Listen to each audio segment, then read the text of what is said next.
Hi, Holly Perkins, and today we are talking about strength training and adrenal burnout. So, adrenal fatigue and exhaustion is rampant these days. I can't tell you how many women call me on a weekly basis that are suffering some version of burnout. So, today we're talking specifically about strength training to support symptoms of burnout. What's important to know is that your adrenal glands are these little baby glands that sit on top of your kidneys on both sides of your body, and it is what produces the hormone cortisol. Now, cortisol gets a bad rap these days because it is the stress hormone.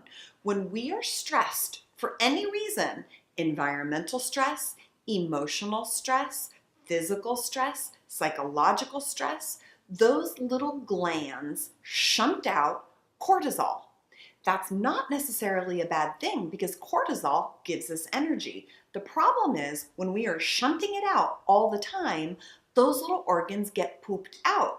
And when they recoil, there's no cortisol left to float around your body, and you are left feeling exhausted, emotional, and burnt out.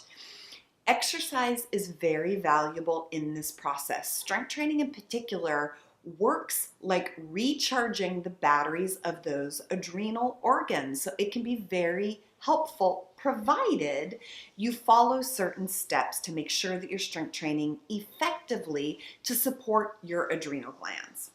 Strength training is also super helpful to just lift the symptoms of fatigue in general. Sometimes people are reluctant to start exercising because they're so tired, but exercise and strength training in particular helps to give you better energy so you are less dependent on those little baby adrenal glands. When it comes to your strength training, moderation is key. You want moderate intensity. You don't want to be going in for hard, big, tough workouts.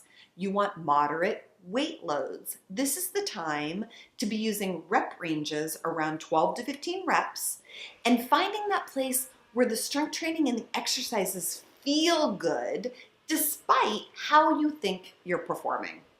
This is not the time for circuit training, HIIT workouts, or boot camp classes. You want to be doing strength exercises, taking a rest, finding moderate weight loads that feel good.